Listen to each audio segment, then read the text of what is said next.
Good morning 10th class. आज हम शुरू कर रहे हैं नागरिक शास्त्र का चैप्टर 1 सत्ता की साझेदारी। बच्चों, जैसा कि शीर्षक से स्पष्ट है कि हम यहाँ बात करेंगे कि किस प्रकार किसी देश की जो सरकार होती है वो विभिन्न संस्थाओं की साझेदारी से कार्य करती है। आपने बच्चों कक्षा 9 में लोकतांत्रिक शासन प्रणाली का अध्ययन किया था। लोकतांत्रिक व्यवस्था में शक्ति किसी व्यक्ति के हाथ में नहीं अपितु जनता का प्रतिनिधित्व करने वाली संस्थाओं के हाथ में होती है। विधायिका, कार्यपालिका और न्यायपालिका के बीच सत्ता को विकेंद्रित कर देना लोकतांत्रिक व्यवस्था का एक महत्वपूर्ण पहलू है। लोकतंत्र में सत्ता को सुचारू रूप से चलाने के लिए सत्ता के बंटवारे की आवश्यकता क्यों होती है, आइए हम श्रीलंका और बेल्जियम के उदाहरण से इसको अध्ययन करते हैं। सबसे पहले बच्चों हम उदाहरण लेंगे बेल्जियम का।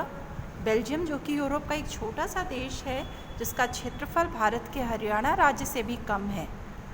इसकी सीमाएं यूरोप के फ्रांस, नीदरलैंड, जर्मनी और लक्समबर्ग से लगती हैं।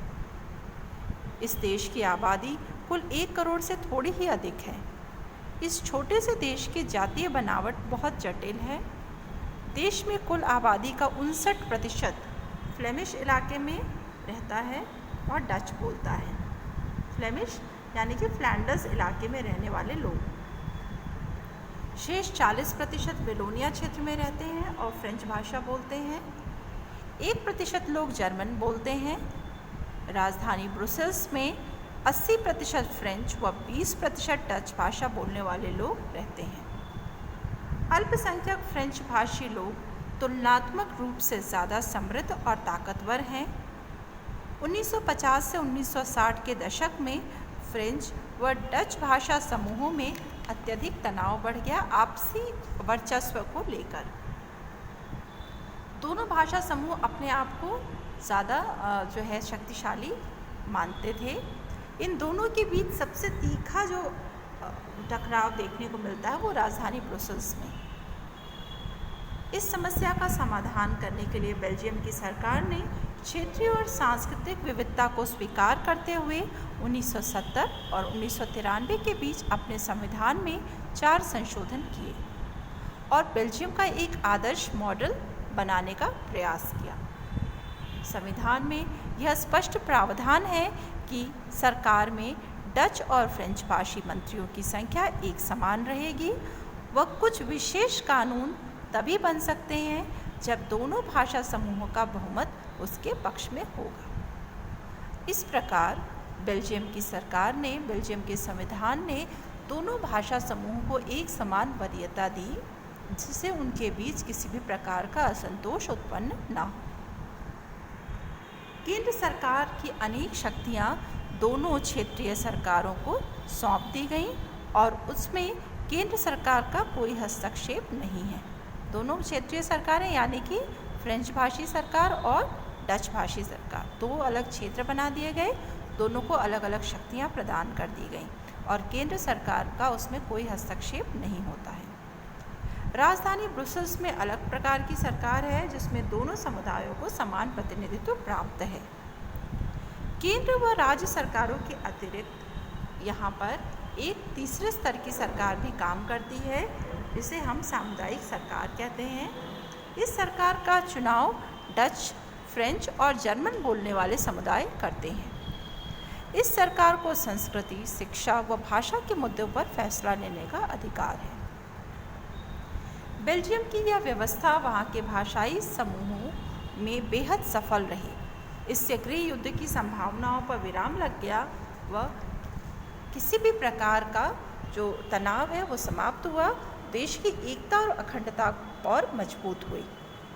तो इस प्रकार बच्चों, ये जो आपने बेल्जियम का उदाहरण पढ़ा वो एक अत्यंत आदर्श रूप है। किसी भी देश में भाषाई और सांस्कृतिक भिन्नता को दरकिनार करते हुए देश की एकता को बनाए रखने के लिए एक उठाया गया विशेष कदम है जो कि अत्यंत सफल हुआ।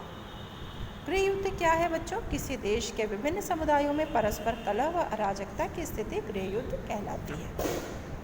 अब बच्चों हमने बेल्जियम के बारे में पढ़ लिया कि किस प्रकार वहाँ के जो भाषाई समूह हैं उनमें विविधता को देखते हुए दो अलग क्षेत्र बनाए गए और दोनों क्षेत्रों को उनकी शक्तियाँ प्रदान कर दी गई। इससे देश की एकता भी बनी रही और किसी प्रकार का जो गृह युद्ध है उसकी संभावना भी समाप्त हो गई। अब हम बात करते हैं श्रीलंका की। इसी प्रकार की कुछ परिस्थितियाँ श्रीलंका में भी उत्पन्न हुई। श्रीलंका भारत के दक्षिण में स्थित एक द्वीपीय देश है। इसकी आबादी लगभग 2 करोड़ के आसपास है। यहाँ की आबादी में भी कई जातीय समूहों के लोग हैं, जिनमें सबसे प्रमुख है सिंहलियों का समूह जो कि कुल जनसंख्या का 74% है। ये बौद्ध अनुयायी हैं। तमिल जनसंख्या 18% है, जिसमें 2 समूह हैं, श्रीलंकाई मूल के तमिल 13% और हिंदुस्तानी मूल के तमिल 5% हैं। हिंदुस्तानी मूल के तमिल औपनिवेशिक काल में बागानों में काम करने हेतु भारत से लाए गए थे। श्रीलंका की कुल आबादी का 7% ईसाइयों का है, जो सिंहली व तमिल दोनों भाषाएं बोलते हैं। श्रीलंका के मानचित्र पर यदि आप गौर करें, आपकी किताब में है, तो हम देखेंगे कि तमिल लोग मुख्यतः उत्तर व पूर्वी प्रांतों में निवास करते हैं। तो जैसा आपने बेल्जियम में देखा, भाषाई आधारों पर, जातीय आधारों पर जटिलता, वही जटिलता आपको श्रीलंका में भी देखने को मिलती है। बेल्जियम में उसका कुछ एक विशेष समाधान किया गया। आइए देखते हैं श्रीलंका में इसको किस तरह से इस समस्या का समाधान किया गया। श्रीलंका में बहुसंख्यकवाद। सन 1948 में श्रीलंका एक स्वतंत्र राष्ट्र बना। सिंहली समुदाय के नेताओं ने बहुसंख्या के बल पर शासन पर प्रभुत्व जमाना चाहा। 1956 में एक कानून बनाया गया जिसके तहत तमिल को दरकिनार कर एकमात्र सिंहली को राजभाषा घोषित कर दिया गया। नए संविधान में यह भी प्रावधान किया गया कि सरकार बौद्ध मत को संरक्षण और बढ़ावा देगी। सरकारी नौकरियों में भी सिंहलियों को प्राथमिकता दी गई। इन सरकारी फैसलों ने श्रीलंकाई तमिलों की नाराज़गी व सरकार के प्रति उनके असंतोष को बढ़ा दिया। श्रीलंकाई तमिलों ने अपनी राजनीतिक पार्टियां बनाई और तमिल को राजभाषा बनाने, क्षेत्रीय स्वायत्तता हासिल करने तथा शिक्षा व रोजगार के समान अवसरों की मांग को लेकर संघर्ष किया। इन मांगों को सरकार द्वारा नकारे जाने पर दोनों समुदायों में परस्पर टकराव उत्पन्न होने लगे, जिसने बाद में गृह युद्ध का रूप ले लिया। तो बच्चों, आपने देखा कि जिस प्रकार की भाषाई भिन्नताएं बेल्जियम में थीं, वही भिन्नताएं श्रीलंका में भी थीं। बेल्जियम ने उसको किस तरह से समझदारी से सत्ता की साझेदारी का रूप दे करके उसको चीज़ों को सॉल्व किया, जबकि श्रीलंका ने जो बहुसंख्यकवादी लोग थे उन्होंने अल्पसंख्यकवादी भाषाई समूहों पर जो है ज़बरदस्ती अपना प्रभाव बनाने की कोशिश की, जिसका परिणाम गृह युद्ध के रूप में सामने आया। तो निष्कर्ष यह निकलता है बच्चों कि दोनों ही उदाहरण जब आपने देखा तो यह स्पष्ट होता है कि विभिन्न समुदायों और क्षेत्रों की भावनाओं का आदर करने पर ही देश की एकता व अखंडता सुरक्षित रखी जा सकती है।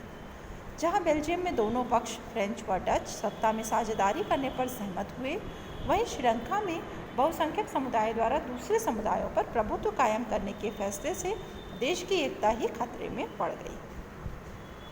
अतः हम यह कह सकते हैं कि लोकतंत्र में सत्ता की साझेदारी अधिक तर्कसंगत है, क्योंकि लोकतंत्र जनता का शासन होता है, ना कि किसी समूह विशेष अथवा व्यक्ति विशेष का। इस प्रकार सत्ता की साझेदारी को लोकतंत्र की आत्मा कहना भी अतिशयोक्ति नहीं होगी। तो बच्चों, ये दोनों देशों के उदाहरण से आपने सत्ता की साझेदारी पढ़ी। इसके साथ ही हमारा ये चैप्टर ख़त्म होता है। आज के लिए इतना स्टूडेंट्स, धन्यवाद।